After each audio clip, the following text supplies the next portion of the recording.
खरंच आजच्या काळातल्या मुला मुलींना सगळं माहिती असतं असं आपल्याला वाटतं, पण तरी सुद्धा त्यांना शास्त्रशुद्ध शिक्षण हे द्यायलाच हवं. कुठल्या गोष्टींपासून आपण दूर राहायला हवं, कुठल्या गोष्टी वाईट कुठल्या चांगल्या हे त्यांना सांगायलाच हवं. काही नाही ग, प्रेमाभिमाच्या ना भ्रामक कल्पना असतात त्यांच्या डोक्यात. स्वतःला हिरोईन समजतात यापुढे. शिक्षण राहतं बाजूलाच. आणि त्या संतोष सारख्या माणसाला ना चांगली शिक्षा व्हायलाच हवी. आता कायदे सुद्धा बदललेत. तुरुंगात खितपत पडू दे म्हणजे डोकं ठिकाणावर येईल.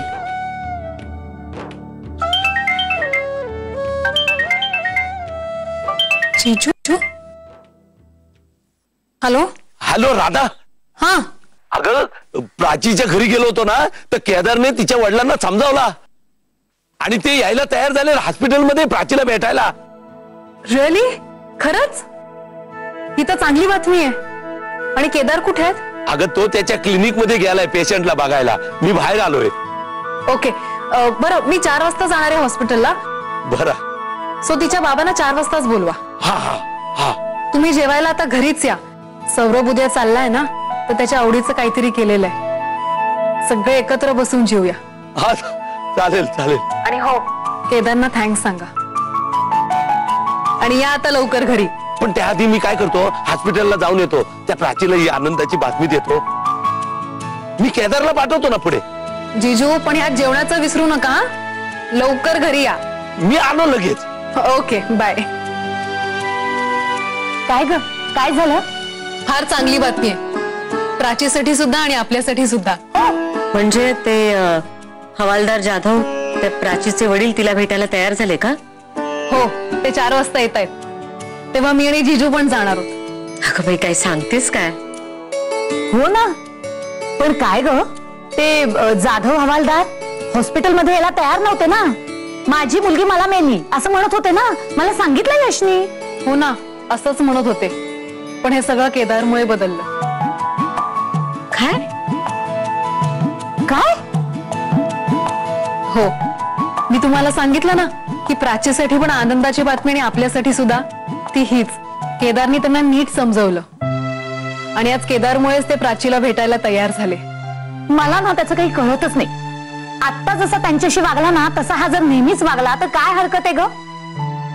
काही का असे ना, त्यांनी काहीतरी चांगलं काम करून दाखवलं ना, झालं तर. चला, उद्या सौरभ जायचंय. त्याच्या आवडीचा स्वयंपाक करूया. हा, ठरूया भरभर काय करायचं ते. मी काय म्हणते, आज सगळ्यांच्याच आवडीचं काही ना काहीतरी करू ना. जिजूने इतकी चांगली बातमी दिली, केदार सुद्धा चांगले वागले. सुरुवात मोठ्यांपासून करू. दादा तर नाहीयेत. घारू अण्णांना काय आवडतं? वालाचं बिरड. हो, पण ते असं काही ऐनवेळी करता येत नाही ना. वाल आधी चांगले भिजत घालावे लागतात 2-3 दिवस, मग करता येतं ते. हरकत नाही, आपण वालाची डाळ करूया, तीही छान लागते. मग चालेल. आणि माझ्या यश साठी मिरचीचा ठेचा आणि भाकऱ्या. लोणी आहेच की घरात? सौरभला आवडतं भरली वांगी, चिंच गुळाची आमटी, बटाट्याची भाजी, खमंग काकडी आणि दुधी हलवा. येस. आणि सीमासाठी रबडी. काय सीमा? आणि रंजूसाठी मक्याचे पॅटेस. मक्याचे दाणे आहेत आपल्याकडे. बरोबर. केदारना काय? त्याला आपली डोकी खायला आवडतं. छान कुरकुरीत कांदा भजी करूया, ती त्याला खूप आवडते.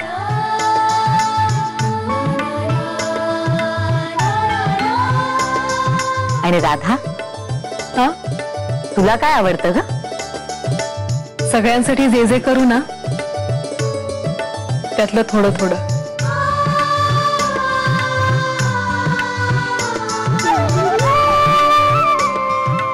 चला, मोठा बेत आखला, भरभर कामाला लागूया.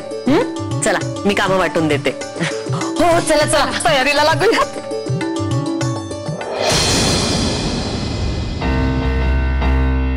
तुम्ही मला बोलावलत ना?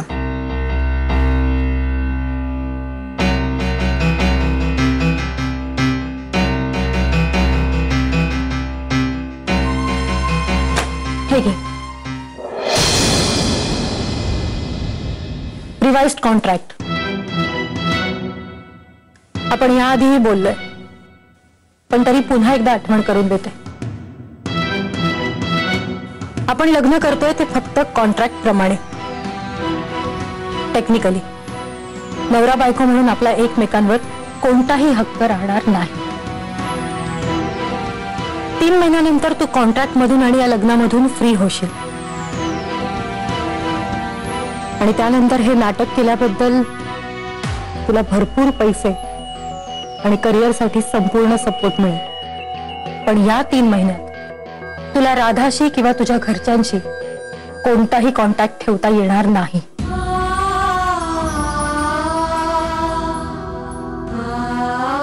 आणि त्याहीपेक्षा महत्वाचं, या कॉन्ट्रॅक्ट मधून तुला मागे फिरता येणार नाही. पण मॅम, राधाशी संपर्क केल्याशिवाय मी नाही राहू शकत. आणि काय हरकत आहे त्याला? नाही. तुम तुम तुम ताना दे रे नाना तुम तुम तुम ताना दे रे नाना तुम तुम तुम ताना नाना अजिबात नाही. तुम तुम ताना नाना तुम तुम तुम ताना तू राधा बरोबर कोणत्याही प्रकारचा कॉन्टॅक्ट ठेवायचा नाहीये सौरभ. तुम तुम ताना नाना तुम मला कोणतीही रिस्क घ्यायची नाहीये. तुम तुम तुम ताना दे रे नाना तुम आपल्या या कॉन्ट्रॅक्ट मॅरेज बद्दल कुणाला संशय सुद्धा येता कामा नये. ताना नाना तुम तुम आजोबांना कणभर जरी संशय आला ना तरी त्याचे परिणाम अतिशय वाईट होऊ शकतात. ते जेवढे गमतीशीर आहेत तेवढेच कडक आहेत. ऍज इट इज मला त्यांना फसवणं आता खूप कठीण होऊन बसलंय. आणि म्हणूनच मी हा फुल प्रूफ प्लॅन बनवलाय. आणि फॉर युअर काइंड इन्फॉर्मेशन, या सगळ्याची कल्पना मी तुला खूप आधीच दिली होती. पण राधा प्रेग्नंट आहे ना. मला तिच्याशी कॉन्टॅक्ट मध्ये राहणं गरजेचं आहे.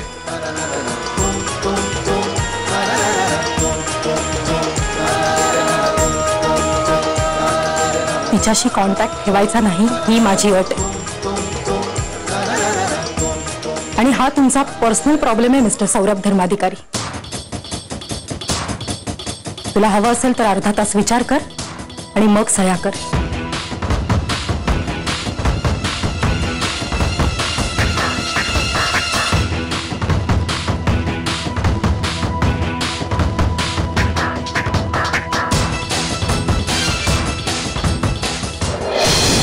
छान वास येतोय. सीमा वहिनी, झालेले पदार्थ टेबलवर ठेवून आले. ठेवलेस ना? आता भरली वांगी करायची.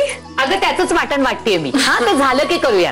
एक काम कर राधा, तू ना भजीसाठी कांदा चिर. हा, कसा चिरायचा माहिती ना? असं छान उभट चिरायचं. ओके, चिरते. रंजू, हा, हे सगळं तुला वाटण्यासाठी हो, लागेल ना? लागणार आहे, लागणार पण आपल्याला खमंग काकडीसाठी पण नारळ लागेल. मग हे एवढं झालं की मी खवते ना नारळ. हो हा? जरा खवते. अर्धा तरी लागेल आपल्याला. लागेल ना? तेवढा हो. पुरेल ना पण? हो, पुरेल हा. पुरेल. मग त्यानंतर आपण खमंग काकडी करायला घेऊ. चालेल, चालेल. चला. काय ग, चिरतेस ना कांदा? हो, जपू ना बाई.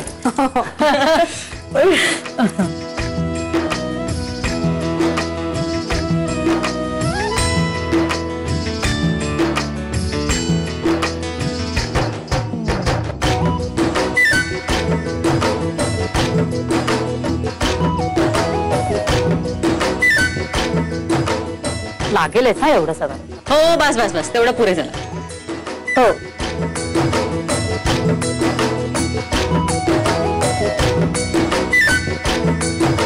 रंजू, खमंग काकडीसाठी खोबरं पोतेस ना? हो, त्याच्यासाठी. राधा, ही बघ आता भरली वांगीसाठी मी चांगली चिरा देते. ही एक चीर अशी दिली की दुसरी कशी द्यायची माहितीये ना? ही या उलट्या बाजूने. असं का? अगं पूर्ण कट दिला तर 2 तुकडे नाही का होणार वांग्याचे. आणि असा कट दिला ना की हा मसाला मस्त भरून राहतो, आत निघत नाही बाहेर. बरं राधा, एक काम कर ना, चिंच गुळ भिजत घातलं त्याच्यामध्ये थोडंसं मीठ घाल बरं.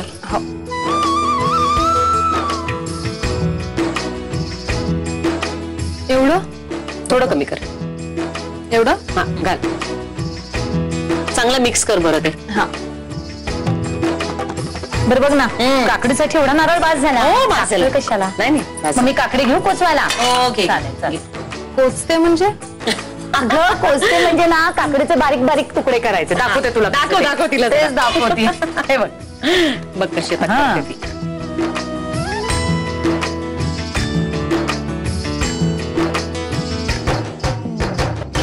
कळलं का? अय्या किती बारीक झाली.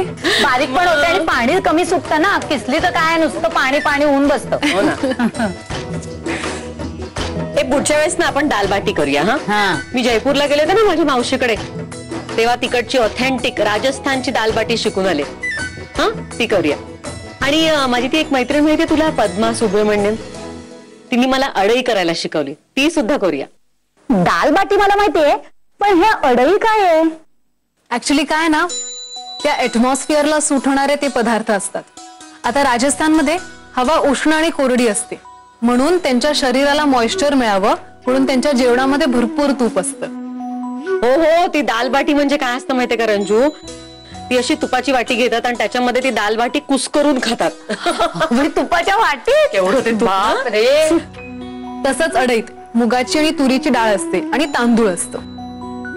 आता दक्षिणेत हवा दमट आणि उष्ण असते ना, तर मूग आणि तांदूळ पचायला हलके, त्याचेच जास्त पदार्थ तिथे होतात. म्हणजे डोसा, उत्तप्पा, इडली. आणि पंजाबच्या हवेमध्ये गहू पिकतो आणि पचतो सुद्धा, म्हणून त्यांचं जेवण रोटी आणि पराठ्याशिवाय होतच नाही. हो ना. आणि आपण उत्तर दक्षिणेच्या मधले, त्यामुळे आपल्याला पुरणपोळी सुद्धा हवी आणि उकडीचे मोदक सुद्धा हवेत, म्हणजे तांदूळ सुद्धा हवा आणि गहू सुद्धा. हे सगळं ऐकून ना माझ्या तर तोंडाला तर पाणी सुटायला लागलंय. हे ना आपण आता पुढच्या वेळेला करूयात. हो, आपल्याला आधी वांगी करायची ना. हो ग बाई, हो हो. तुझी काकडी कोचून झाली. एक काम कर, त्याच्यामध्ये दाण्याचं कूट घाल, ओलं खोबरं घाल, त्यानंतर मिरची, कोथिंबीर आणि एक अर्धा तास आधी आपण मीठ साखर घालू, नाही तर पाणी सुटेल. बर. आणि मग तूप जिऱ्याची फोडणी. आणि लिंबू. अय्या हो, मी विसरलेच ग. हो चालेल. चला आता वांगी फोडणीला घालते ग बाई. चला सावकाश. हो हो.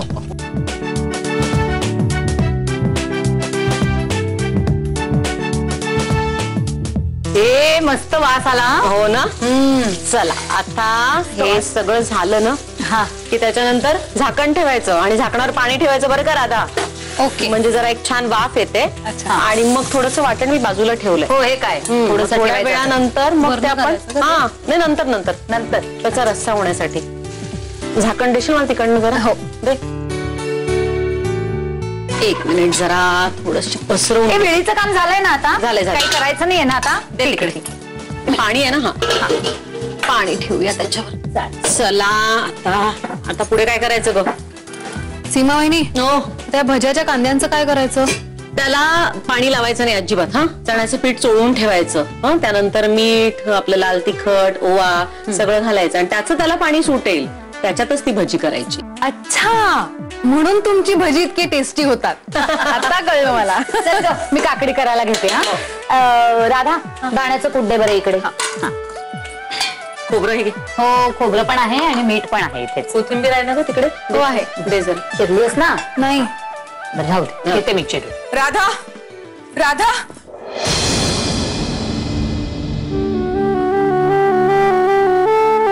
पंचमी प्लीज चल ना माझ्या सोबत लवकर. काय झालं? काय ग, तू का आलेस इथे? घरून ना इथे सुखात आहे, बघवत नाहीये तुला? अगं सीमा, सुहासला ना खूप ताप आलाय. केदारही नाहीये इकडे, म्हणून मी राधाला बोलवायला आली. का दुसरे कोण डॉक्टर्स नाही आहेत? हेच घर सापडलं तुला आता? सीमा वहिनी प्लीज, ही वेळ नाहीये भांडायची. सुहासला बरं नाहीये, मी एक डॉक्टर आहे, त्याला जाऊन चेक करायला हवं. हे बघ राधा, काही जायची गरज नाहीये. वाटेल ते बोलले ती घरू अण्णांना, आणि आता गरज पडल्यानंतर आली पुन्हा या घरात. सीमा वहिनी प्लीज असं नका करू, प्लीज. पंचमी चल. चल. राधा, राधा, राधा ऐकून बघितलं कशी गेली? नाही पण काही जायची गरज होती का तिला? ऐकायचं नाही, स्वतःच्या मनात येईल तेच करायचं. जाऊ दे, तुम्हाला काय करायचं ते करा, घाला घाट, मला काही. सीमा झालं, फिरलं आता हिचं डोकं. आता हे सगळं, अरे देवा, आता हे सगळं कोण करणार? बापरे, म्हणजे आता मला एकटीच करावं लागणार हे सगळं? मला नाही जमणार. सीमा ये ना.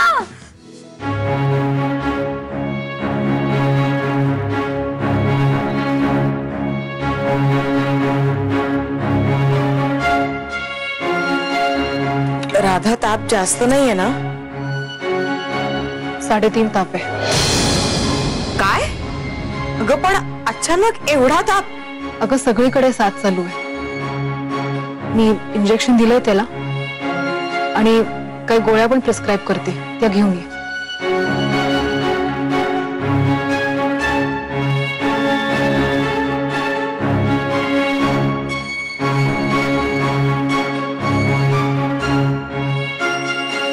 ताप उतरेल ना ग त्याचा?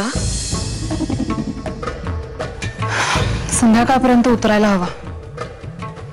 नाही उतरला तर त्याला ऍडमिट करावं लागेल.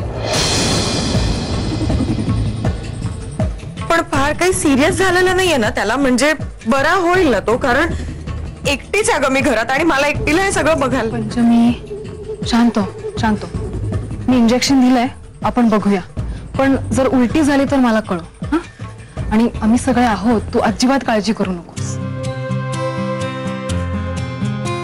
थँक्स राधा.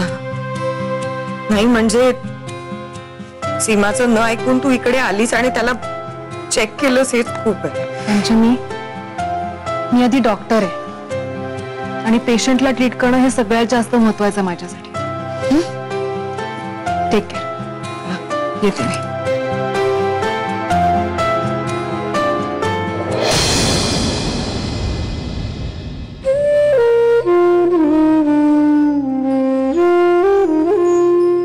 सुहास, मी घेऊन येते हा औषधं जाऊन.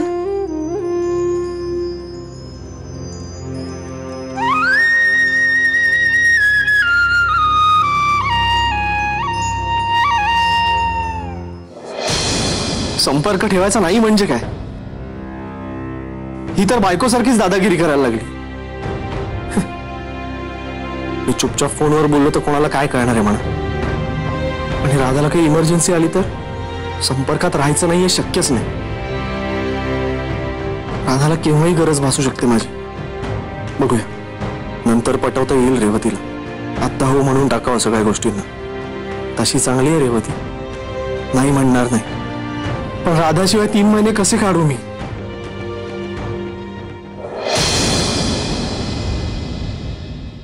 झाला डिसिजन? हो. गुड. आय होप तू हा डिसिजन पूर्ण विचार करून घेतलायस. माझी कोणतीही जबरदस्ती नाहीये, राईट? हो.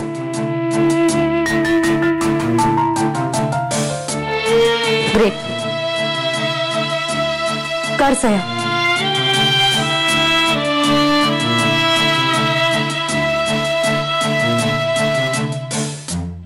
कर सह्या.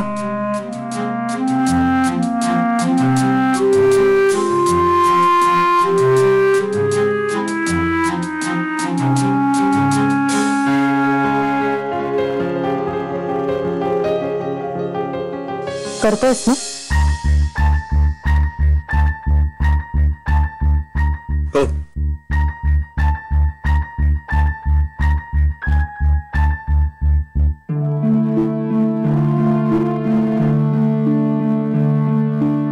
सगळ्या अटी माहिती आहेत ना?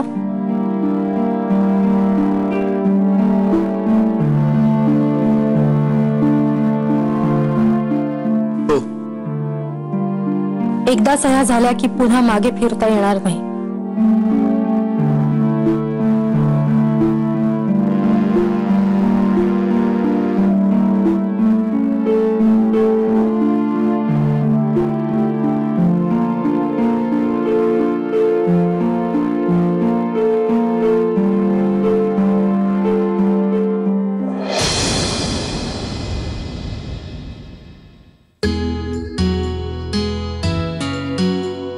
मी नाही जात ऑस्ट्रेलियाला.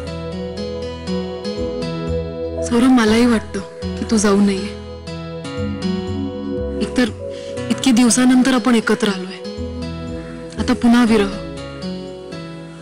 पण सौरभ, तुला खूप छान एक्सपोजर मिळालंय, तुझं करिअर घडतंय. आता ते अर्धवट सोडू नकोस. तू आणि मी जे स्वप्न पाहिलेत ती आता पूर्ण करण्याची वेळ आली. मी तुझ्याशी कठोर वागले, तुझ्यापासून दूर राहिले, हे सगळं कशासाठी? तू इंडिपेंडेंट व्हावंस, तुझं करिअर घडावं म्हणून ना. आता पाऊल मागे नको टाकूस.